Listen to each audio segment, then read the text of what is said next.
So I used to dance in a ballet company for a long time. And, you're expected to be somewhere all the time. Or if I, book a job, then someone is counting on me to be there. But in between those times when no one's like expecting me to be there, I have to expect myself to show up and do the things. And, everyone has everyone has days where they just don't want to do anything. Right. And finding that balance. Welcome to Clicks and Bricks Podcast. We talk about the entrepreneur mindset, everything from that Main Street brick and mortar to that billion-dollar manufacturer. Be sure to head over to clicksandbricksacademy.com so you can access all the resources to start improving your sales today. Today we have Lauren Dangelo. She's a freelance dancer. Super excited about this episode because she has taken the world by storm. She absolutely decides every single day to wake up and crush it with her dance career. She's got nobody telling her what to do, and she just has to make it happen every single day. How you doing, Lauren? Good. How are you? Fantastic. Can you tell the audience a little bit about what you do, more specifically than my inflated version of you? I think you got to keep that.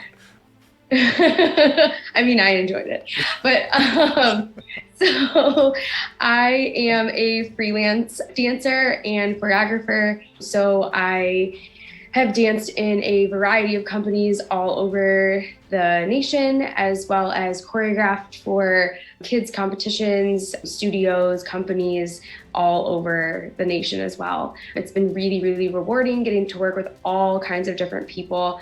Yeah. Fantastic. Not a lot of people know this about me, but one of my very first jobs was video production. And after I sold my company, I went to work for a new company. We did a lot of live dance video production and cheerleading video production. So I know that those dance competitions get wildly competitive, and they are extremely long days, right? We're talking sometimes dance competitions can go 20, 22 hours in a day. And so if you're choreographing for a dance troupe like that, do you stay through that entire competition with them as well to help them through any bumps in the road the day before? It depends. Some I have in the past. Sometimes I don't. If they're like, I've choreographed like down south before or like in New York before. And like, if I'm not in the area, then I don't really stay. However, I also judge those competitions. And let me tell you, sitting there for all those many hours is a time.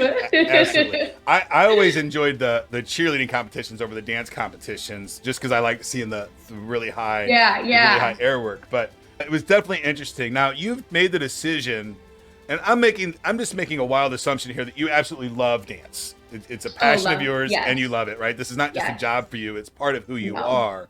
Yes. So whenever you go down that path, and I've been down this path before in my life, and it's been good and bad, you've turned your real life passion into your career. Can you tell the audience a little bit about how you manage your work-life balance, knowing that your work and your life are so close together? So I think this is really interesting in that, so just like any like high school kid, I've been dancing since I was like 3. And then in high school, I just knew I wanted to make it a career. I saw a dance company perform and I was blown away, and I just could not. I was like, okay, this is it. This is what I want to do. And it was such an interesting change from, okay, I do this thing as an after school activity to this is my job. Because I think that so many people are able to leave their job at work. They leave their work at work, and I take that work home with me. Also, I not only take that work home with me, but like when other people are like, oh, I have XYZ hobby, or I do this thing after work, like the thing I want to do after work is more of my work. And so it just doesn't feel like work to me all the time. Sometimes it does, don't get me wrong. Right. But there are those days. Everyone has those days. However, like I just feel it's so rewarding. It's so rewarding to be in the studio. It's so rewarding to see the progress within myself, to see the progress within the kids that I teach. And to be able to like cultivate that into something like good is such like a feeling that I can't explain. Right. So if you do what you love, you never really work a day in your life. But you did mention there that sometimes it does get challenging, right? Like, oh yeah. Sometimes you take a job that isn't necessarily the kind of dance that you want to do, or the choreographing can, I mean, when you're working with kids, and I work with kids too, there's wildly rewarding days, and there's days that you scratch your head, you're like, what the hell am I doing here? This is so bizarre. I'm not accomplishing anything. So what do you do when you're down in those slumps, right? You have those bad days.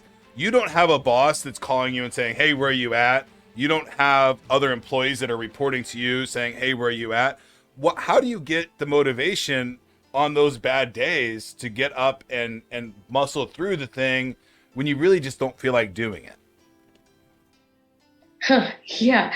So it's so different from when I used to dance in a ballet company for a long time, and, you're expected to be somewhere all the time. Or if I, book a job, then someone is counting on me to be there. But in between those times when no one's like expecting me to be there, I have to expect myself to show up and do the things. And everyone has days where they just don't want to do anything. Right. And finding that balance of like how much I want to work versus, okay, I really need a rest day, or I need like a mental health day for myself. And like, I think as I get older, I've been able to recognize that more and be like, okay, like, normal people have Saturday and Sunday.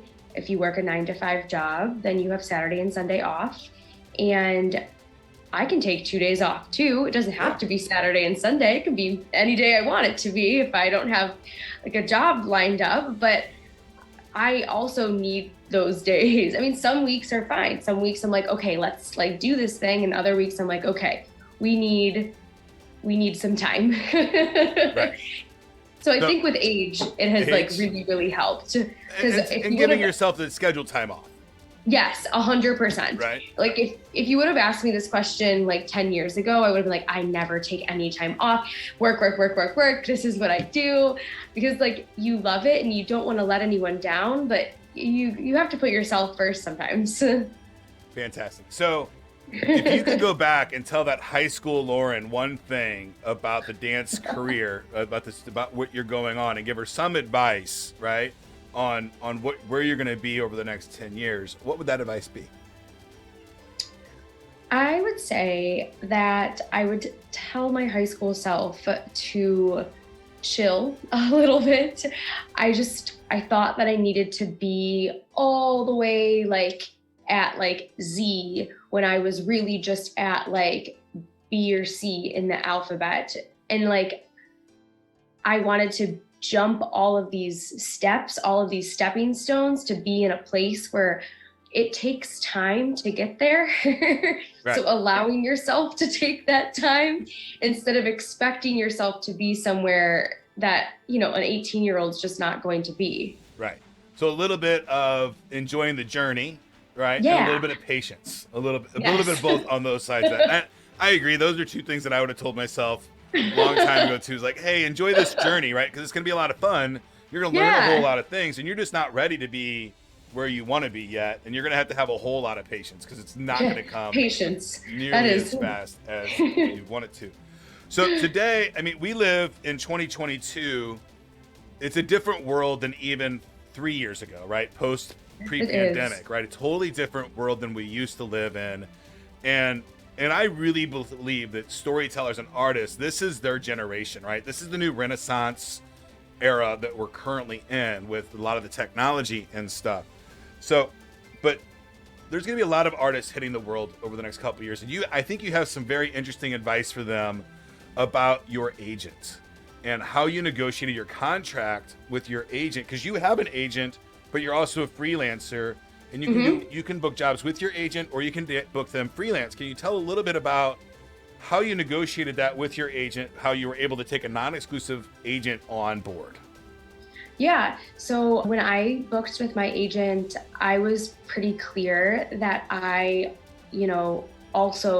been booking gigs, on my own for a long time. And I didn't want to only depend on them for gigs, because sometimes you find your own things, and I don't always need to be under their umbrella for what like I do on my own. So when it comes to commercials or the little like acting like gigs or little like photo gigs of me just pouring coffee in the background of something, they take 20% of all of that, of all of those gigs, right, because that's our contract. However, anything that I find under the umbrella of my own freelance self, right, for lack of a better term, that's all mine. That's my doing, that's my dance career.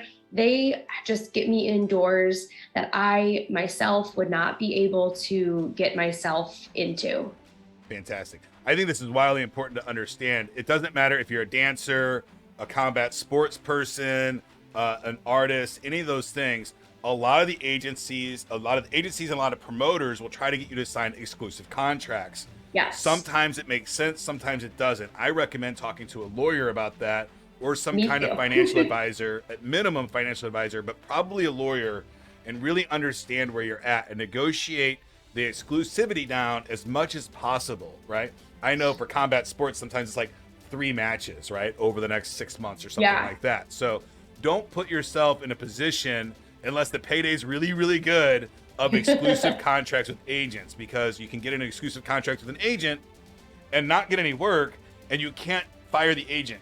You've got to have some kind of exit clause in there to get rid of them. Yeah. So this is really important stuff. If you're going to go down the freelance world and you're going to hire an agent, you can get yourself really tied up in a bad contract with an agent that doesn't have your real best interest at heart. So keep that in mind, folks. It's really, really important if you're going to go down that path.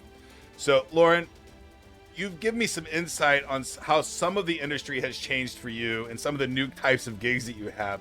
How do you see technology changing the dance industry in the future? You can go out 5, 10, even 20 years. Get creative.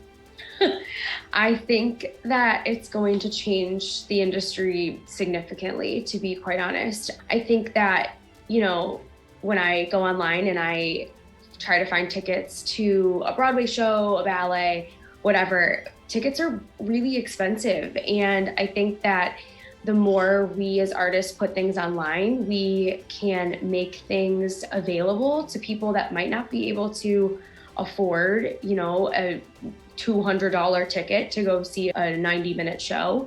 Also, it really just allows artists to create things without having to have, a budget, a videographer, a makeup artist.